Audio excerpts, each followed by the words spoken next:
The entire labor force, almost 90% of the labor force in India is now informals.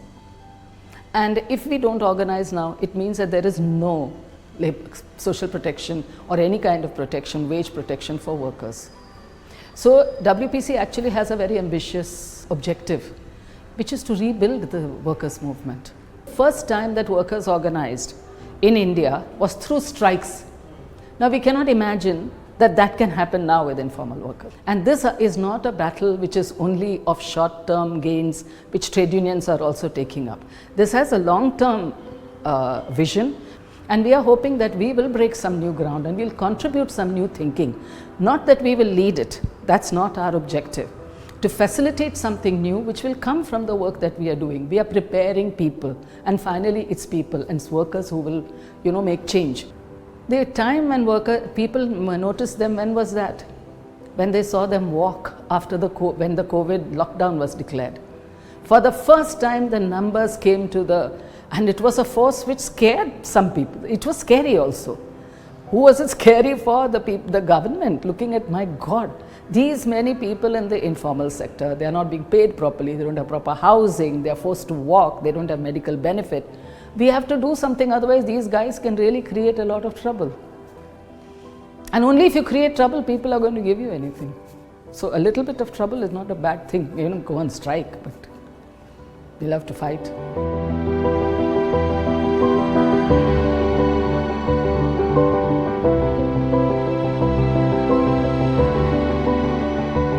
Transition of the current economy to the sustainable economy, which is in a way saying that we are going to have a sustainable future. So we need to have a proper segregation system, we need to have a proper waste management system where we are not using landfills anymore, where we are not using incineration anymore, we are not dependent on the fossil fuels, and the whole transition from that consumeristic economy to the sustainable economy. So that whole transition is called just transition, which is right now sadly driven by corporates and the governments, and the workers are not part of it.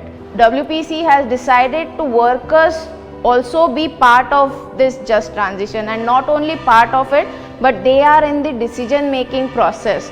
So it shouldn't be a top-down approach, but it should be a bottom-up approach. Yetti nadavali, yetti nadavali, yetti nadavali, yetti nadavali. Jai Bhim! Jai Bhim! Jai Bhim! Jai Bhim! We had been working towards a comprehensive social protection for all the informal sector of workers. ESI is the employees' state insurance, and there is an amendment done in 2011.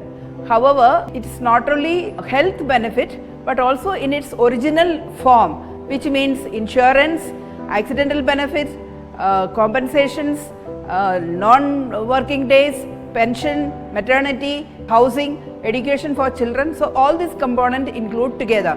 Because the informal sector of workers, first of all, there is no job security, and they are working on a low wage, and their health conditions are really deeply affected. So our campaign had been at the basic grassroots level. First of all, bringing the unions of people, mobilizing groups together to organize ourselves into unions, and then come with our own demands.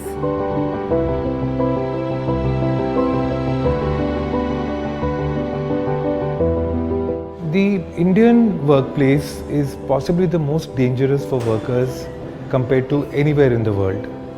There are accidents, injuries, falls, burns, electrocutions, limb losses.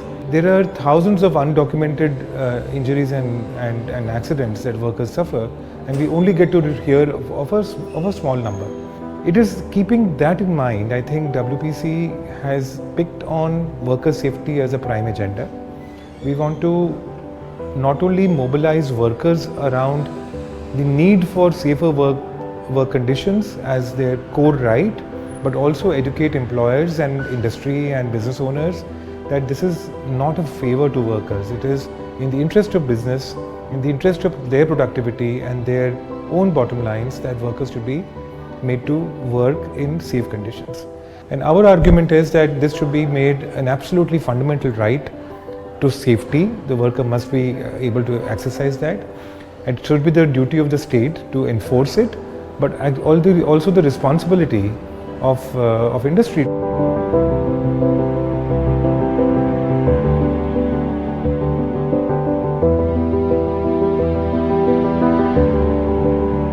The way EWS and LIG housing is created in this city is by way of bringing in the market, by subsidizing the construction, and these are all ownership housing. It's a sad reality that only 30% of the population in India own their own housing. So once we have acknowledged the fact that there is a huge rental housing that is already living in the cities, it makes it easier for us to articulate, find ways to do an inventory of this rental housing, and then make an understanding of what kind of amenities needs to be improved. How a city is going to be defined is primarily dictated by the elite, by the so-called people who understand urban planning. It is never the voices of the poor and the marginalized that comes to fore. So we have decided that we have to deliberate with the working population, and they should have their vision of the city, and that's what WPC wants to do as a pilot in few states to begin with, and to make it a replicable model that can be adopted. One of the resolutions of the second national conference of the Working People's Coalition is on wages. It is established that workers work for their wages, and the wage has to be adequate. Now the farmers are getting a minimum amount of money transferred to their accounts as a support system for them.